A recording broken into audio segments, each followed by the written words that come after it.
évite l'entropie du vivant. Et aujourd'hui, le principal ordre qui accélère l'entropie du vivant, c'est l'ordre économique. C'est la manière dont on industrialise nos économies.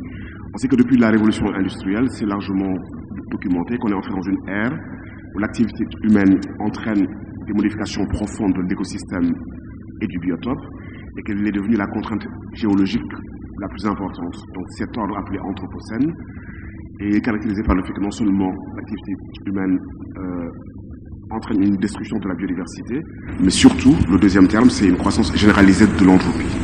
En l'espace d'un siècle, la moitié des espèces vivantes ont été détruites. Et l'économie monde, elle rejette dans le biotope plus de déchets que celui-ci ne peut en synthétiser. Donc elle lui impose un rythme de production qui ne lui laisse pas le temps de se régénérer. Donc on a une économie monde dont le métabolisme affecte négativement la biosphère. Et justement, le problème, c'est vraiment la nature anthropique de cette économie dominante, à tel enseigne que Bernard Stiegler, il propose qu'on écrive anthropocène avec E et sans le H. On peut l'écrire avec ANTH, l'anthropocène, donc l'impact de l'anthropos sur le biotope, mais on peut l'écrire aussi avec E en réfléchissant au principe anthropique. Donc on a un système qui carbonise le vivant. Alors, depuis les années 70, il y a une réflexion sur la probable mise en danger des conditions de reproduction de la vie biologique, qui a déjà été anticipée dans les années 70 par des rapports qui existaient à l'époque, et elle est devenue une réalité, donc qui est totalement, je dirais, urgente, et que les rapports du GIEC donc, ne cessent de rappeler, et tous les rapports scientifiques. Si on prend le lac Tchad, ce dernier en 40 ans s'est asséché et a perdu 90% de sa surface.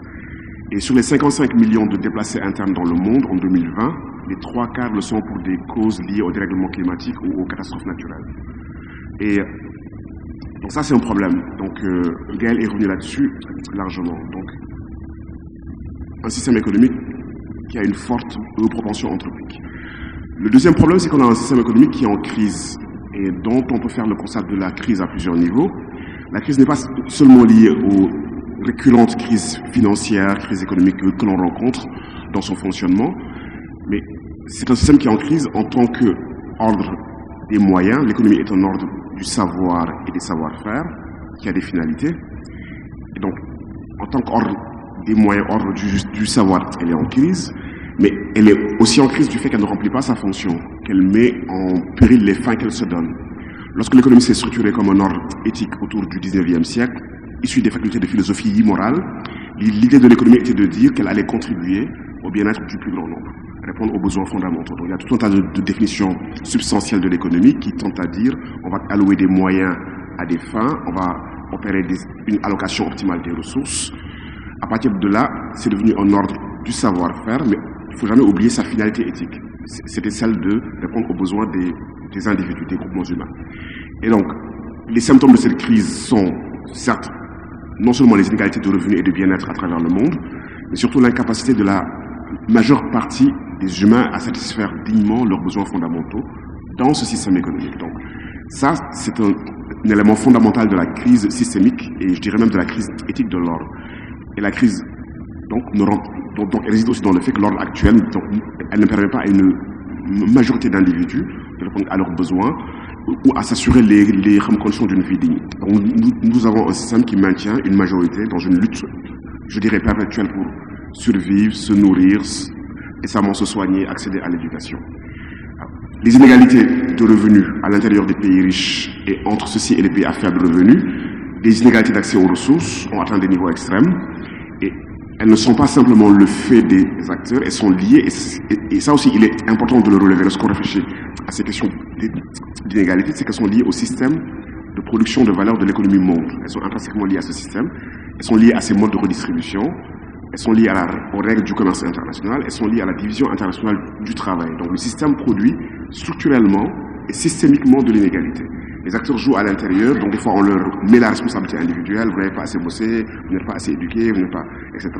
Mais fondamentalement, c'est les règles structurelles du système qui produisent cette inégalité-là. L'économie monde est structurée par une captation et une redistribution inégale de la valeur ajoutée et des innovations technologiques, une mise en concurrence déloyale des marchés et des producteurs des différents endroits du globe. Donc ça résulte dans des situations de monopole, d'asymétrie, de domination de la part des pays industrialisés sur des segments entiers de l'économie monde. Et fondamentalement, cette si belle mondialisation, elle aboutit à un système de privatisation des gains de l'échange. Donc les gains de l'échange sont privatisés, une minorité les capte, et à une mutualisation des coûts et des risques. Et ça, c'est des éléments qui sont liés à la superstructure ou l'infrastructure, pour parler comme les marxistes, mais qui fondamentalement sont structurants dans l'économie monde. Et souvent, quand on réfléchit à ces problématiques-là, on y réfléchit du point de vue micro et méso, mais on oublie que la grande structure, c'est elle qui génère ça. En plus de cela, c'est une économie qui est une économie de la démesure et du présentisme, donc du gaspillage, mais vraiment de la démesure, qui souvent pour produire des biens dits de consommation, qui sont souvent en excès dans certaines parties du globe, le système épuise la biocapacité de la planète, surexploite ses ressources, entrave sa capacité à se régénérer et transfère des revenus virtuels du futur vers le présent par le mécanisme de la dette. Donc cette économie de la démesure, de la précarité généralisée, du présentisme, est une économie de l'étouffement. Elle est absolument vitale pour nos sociétés, mais pas seulement nos sociétés. Et c'est là où, avec Gaël, on propose un changement de perspective, parce que fondamentalement, l'ordre économique était pensé pour répondre aux besoins des communautés humaines. Et le changement de perspective, c'est de se dire que nous devons fonder un ordre économique qui répond aux besoins du vivant, ou qui, en répondant aux besoins des communautés humaines, n'affecte pas la capacité du vivant à se régénérer. Donc c'est ça là, le vrai changement, puisque fondamentalement, cet ordre-là, il est censé répondre à nos besoins à nous, et on ne se posait pas trop la question de savoir quelles étaient ces externalités sur l'ordre du vivant. On n'a même pas une perception nette, c'est-à-dire que, et ça aussi c'est absolument important, d'être en mesure de saisir les conséquences ultimes d'un geste économique, c'est-à-dire de ne pas juste s'arrêter à la transaction qui nous concerne, et de suivre les effets sur le biotope, les effets d'entropie, et de comprendre fondamentalement que ce geste, à quoi il participe, à une échelle qui nous dépasse. Donc, du coup, ça nous oblige de changer aussi de perspective et de ne pas juste l'envisager à partir de la perspective des communautés humaines. Donc, l'envisager à partir de la perspective de l'ensemble du vivant. Donc, Vivero de Castro est aussi utile là-dessus. Et donc, il est absolument important pour nous et pour l'ordre du vivant, non seulement de repenser dans ses fondements structurels, dans ses modes de fonctionnement et dans ses finalités.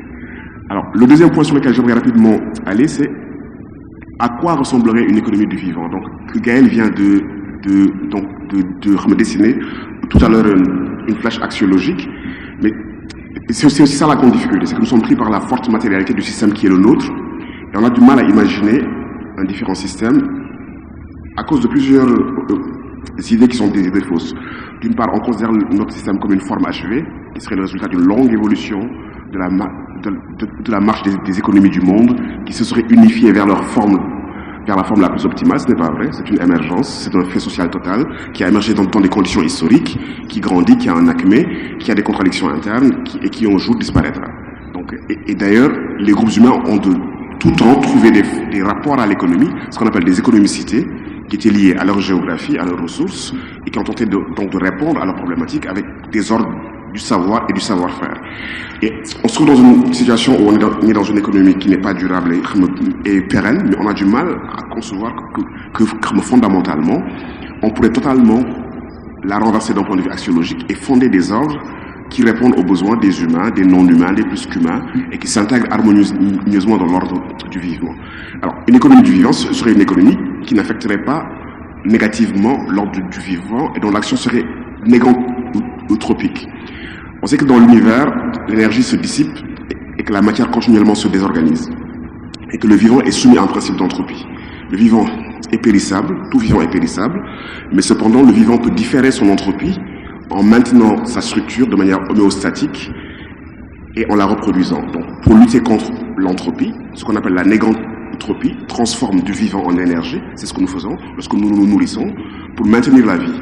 Et c'est par un tel processus que nous maintenons la température idéale de nos corps entre 35 et 42. Donc, nous prenons de l'énergie, justement, nous la métabolisons et nous maintenons nos structures. Et donc, nous retardons l'entropie du vivant. Et donc, les vivants peuvent aussi produire de la négantropie à travers des processus artificiels.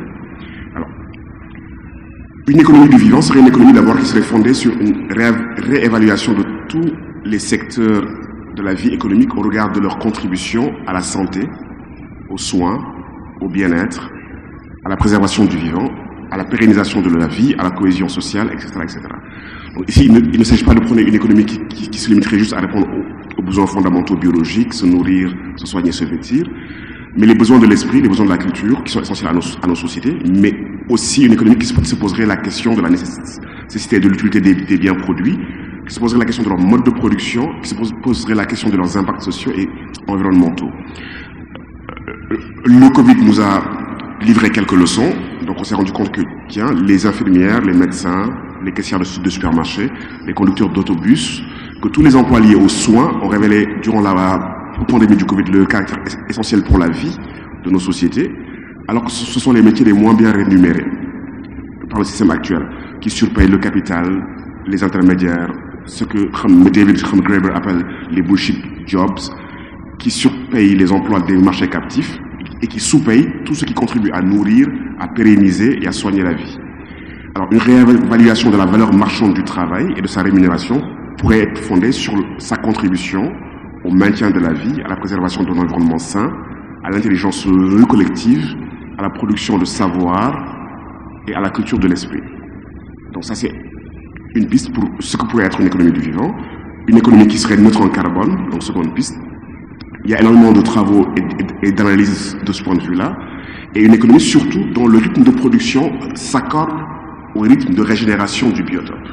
C'est une économie qui devient synchronique, qui se resynchronise avec les rythmes du biotope. Chaque année, on a un indicateur du moment où, à partir de l'année, on a épuisé toutes les ressources qui étaient nécessaires pour se nourrir, se soigner, se chauffer, répondre à ses besoins en énergie. On l'appelle le jour du dépassement de la Terre. Donc, dans les années 70, à la fin de l'année, on n'avait pas épuisé toutes les ressources de l'année.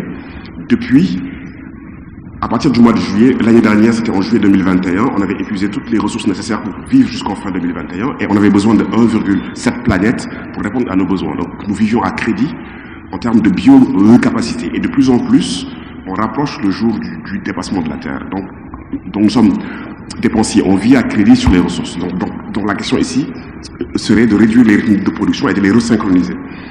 Mais au-delà de répondre aux besoins des communautés humaines, une économie du vivant serait une économie qui sort de rapports anthropocentrés. C'est ce que je disais tout à l'heure. Comment nous, anthropos, sommes-nous en mesure de penser une économie qui n'est pas anthropocentrée? Une économie qui n'est pas tournée vers nos besoins. Déjà, nous avons du mal à la rendre équitable sur l'échelle des communautés humaines dans la planète. Encore beaucoup plus difficile est le défi donc de la penser à une autre échelle. Alors, il y a une chercheure qui s'appelle Isabelle Delannoy. Elle a un concept qui est absolument intéressant, c'est celui de l'économie symbiotique. Donc, elle dit qu'en fait, ce qu'elle appelle une économie symbiotique, c'est une économie dont le métabolisme n'affecte pas négativement les ordres sociaux, environnementaux et relationnels. Donc c'est un modèle d'économie régénératif qui est radicalement nouveau, qui affirme la possibilité de développer ce qu'elle appelle une relation symbiotique. C'est quoi la relation symbiotique? C'est une relation de croissance mutuelle entre les écosystèmes naturels, l'activité humaine dans tous les domaines, les ordres technologiques, les ordres sociaux et les ordres politiques. Qu'est-ce que ça veut dire? Donc, ça veut dire que dans cette économie-là, donc si on crée des indicateurs, une activité de production économique serait souhaitable ou serait acceptable dès l'instant qu'on serait en mesure immédiatement de mesurer son impact sur l'ordre des systèmes naturels, sur l'ordre social, sur l'ordre politique, sur l'ordre environnemental. Et cette activité, elle serait retenue si elle ne les affecte pas négativement, si elle est dans une relation de symbiose, de croissance mutuelle. Actuellement, le PIB passe sous silence tous les dégâts, c'est-à-dire que tous les coûts de l'activité économique qui produit de la valeur ajoutée ne sont pas comptabilisés dans le PIB. On a un indicateur qui a beaucoup de problèmes, mais qui ne nous renseigne pas justement sur la relation de l'ordre économique avec le reste des ordres qui existent. Donc si on veut être en mesure de repenser les pratiques, on va être en mesure d'évaluer différemment l'impact d'une activité économique sur des ordres qui dépassent la production de la valeur ajoutée. Donc, aller vers une économie. Donc, ça veut dire quoi? Ça veut dire changer de discursivité, changer de critériologie, changer d'indicateur, changer d'échelle de valeur. Et donc, je passe rapidement sur la division internationale du travail. Et justement, c'est ce travail-là que nous tentons de faire. C'est d'abord un travail épistémologique, c'est de dire comment est-ce qu'on refonde axiologiquement cette économie-là, comment est-ce qu'on l'inscrit dans un espace, dans une échelle qui est celle du vivant, et comment est-ce qu'on la rend symbiotique. À partir de cette idée de la nécessité de la rendre symbiotique, comment on produit une nouvelle échelle de valeur, comment on produit des instruments de mesure, comment est-ce qu'on l'évalue, etc., etc. Et qu'est-ce que finalement une bonne économie, pas simplement pour nos vies, et j'insiste sur ce point-là, mais pour le vivant. Et ça, c'est non seulement un travail que les économistes doivent faire, que les scientifiques doivent faire, que les philosophes doivent faire, que les anthropologues doivent faire, mais c'est aussi un travail dans l'ordre des imaginaires. Puisqu'en fait, nous sommes dans un espace discursif hétérogène qui mêle non seulement un savoir scientifique, mais qui mêle des imaginaires de ce qu'est la vie économique. Et ces imaginaires-là sont absolument aussi importants que le travail théorique ou le travail, je dirais, de nature épistémologique. Alors, ces pratiques, elles existent. Ces pratiques, elles existent déjà dans les pratiques d'agroécologie. Gaël vient d'indiquer en quoi ce système était important, dans les pratiques de circuit court, dans les pratiques de décroissance, mais ce sont des pratiques qui ne font pas système. Alors, ce que j'aimerais faire ici à ce point, c'est réfléchir avec vous à un certain nombre de questions à résoudre. C'est-à-dire que c'est un travail prospectif, on en est au début, et il pose un certain nombre de problématiques. Alors, si on regarde toutes les pratiques que l'on pourrait qualifier de pratiques d'économie symbiotique qui tentent d'intégrer le vivant et qui tentent d'intégrer une relation de croissance mutuelle, on peut se poser la question de savoir est-ce qu'il faut les systématiser dans un nouvel ordre ou pas. Ça c'est une vraie question. Est-ce qu'il faut les homogénéiser ou est-ce qu'il faut être dans une culture qui fait accepter une pluralité de rapport à l'économie et une pluralité d'économicité? Généralement, lorsqu'on critique l'ordre néolibéral dominant, on essaie de lui trouver une alternative. On essaie de lui trouver un ordre qui est altère, qui fait différemment que lui, mais qui se représente à la même échelle. Comme s'il fallait à l'hydre à plusieurs têtes, répondre par un hydre à plusieurs têtes. Tout un système. Et étant dans une difficulté de concevoir cet ordre, on a le sentiment qu'il n'y a pas grand-chose à faire, qu'il n'y a que des solutions alternatives, mais qui sont très marginales, qui fondamentalement ne changeront pas le cours des choses, qui sont des utopies économico-écologiques, mais qui fondamentalement n'affecteront pas la grande marche du système. Mais déjà là, il y a une vraie difficulté que nous n'avons pas résolue, parce que nous considérons qu'en fait, une économie doit être un ordre homogène, global, qui serait le même dans l'ensemble des territoires qui sont les autres. Alors l'une des questions pour nous, c'est de savoir est-ce qu'on répond à une culture de basse fréquence, une culture homogène, à des cultures de haute fréquence, ou est-ce que est-ce qu'on tente de trouver un ordre qui est homogène? Deuxième question, qui est une question pratique, est-il possible, ou comment changer de trajectoire avant l'effondrement annoncé? Dans l'appréhension des futurs qui nous est donné, il y a plusieurs idées. Certains ont dans la tête un scénario tendanciel. Si on prolonge les tendances actuelles, on va au mur. Certains ont dans la vision un scénario rupturiste. Et dans les différents scénarios qui nous sont proposés, il y en a un qui est celui de la collapsologie et de l'effondrement. Et tout le discours écologique est un récit sur le futur qui tente d'éviter ce scénario collapsologue. Et l'une des grandes questions qui est difficile pour nous, c'est de nous dire, nous sommes embarqués dans ce train, c'est cette économie qui est dominante, il y a des tentatives qui semblent être aujourd'hui peut-être à la marge.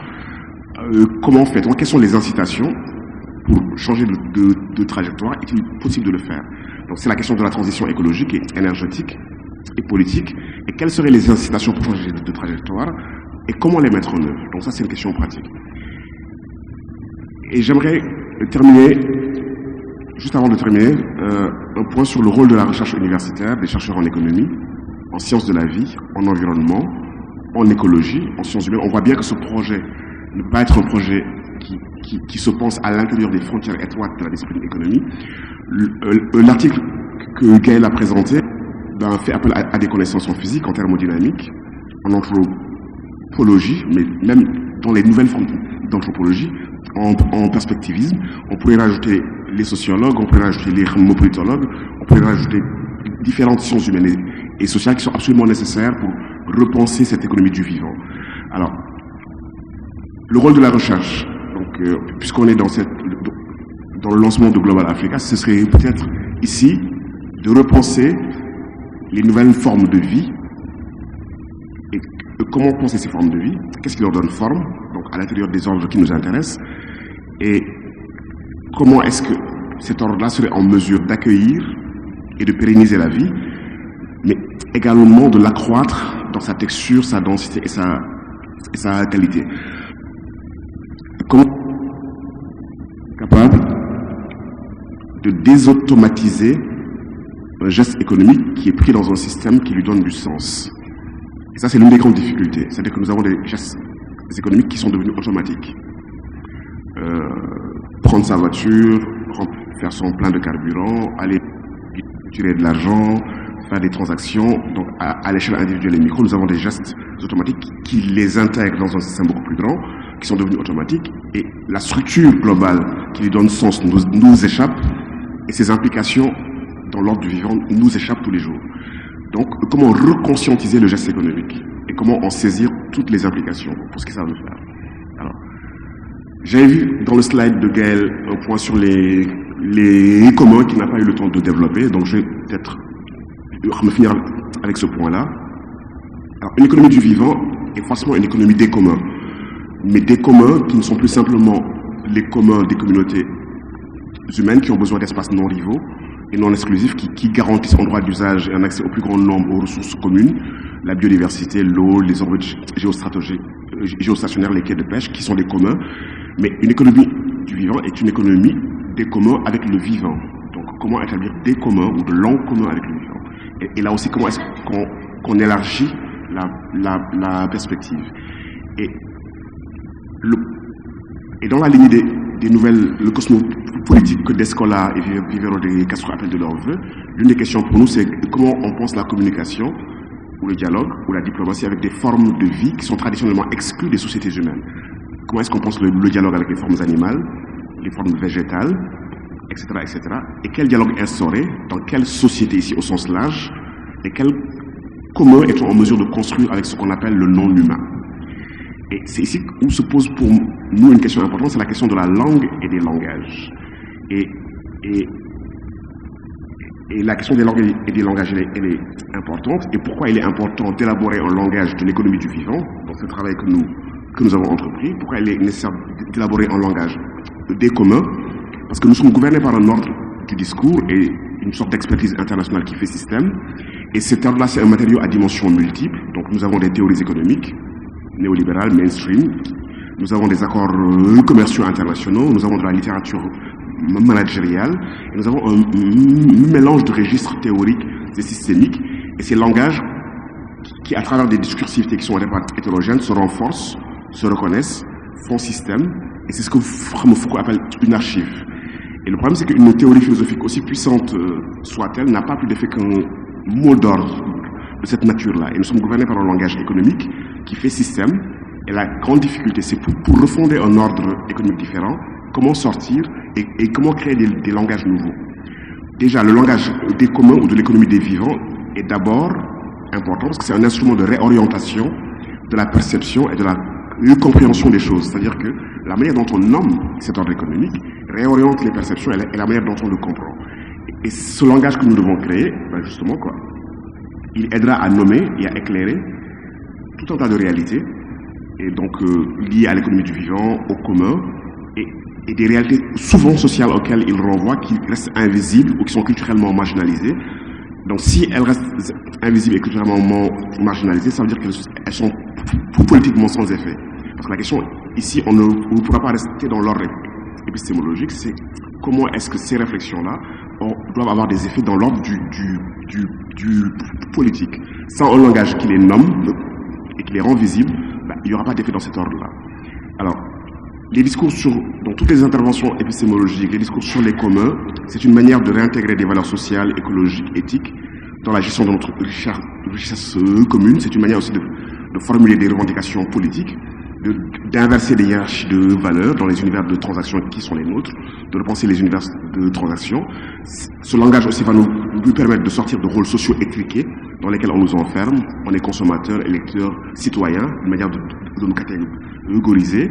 Et ces langages des liens sociaux, des communs, de l'économie du vivant, vont permettre de régénérer des liens sociaux, offrir des opportunités d'action personnelle et collective, mais qui vont au-delà des rôles classiques qui sont les nôtres. Au XVIIe au XXe siècle, Polanyi a montré comment la culture du marché, à partir du XVIIe siècle jusqu'au XIXe siècle, a progressivement supplanté toutes les autres formes relationnelles, donc la parenté, la coutume, la religion, la morale, et comment elle est devenue au niveau des sociétés le principal principe d'ordre de la société. Et plutôt que de considérer le marché comme un domaine naturel, entre guillemets, qui existe en dehors des systèmes naturels, de la terre et de nos besoins, l'idée c'est peut-être justement de faire ce travail de réenchâssement, donc de remettre l'ordre économique à l'intérieur, donc d'abord, avant même de le mettre dans l'espace du biophysique et du vivant, de le réenchasser dans le social et dans l'écologique d'abord, et faire en sorte que tous nos investissements de capitaux en finance, toute la production, le commerce international soient subordonnés aux besoins de cette économie du vivant. Alors, développer des institutions et des normes qui fondent les possibilités, des possibilités sociales qui dépassent justement la diade producteur et consommateur. Il y aurait plein d'exemples à donner, donc je passe dessus rapidement. Et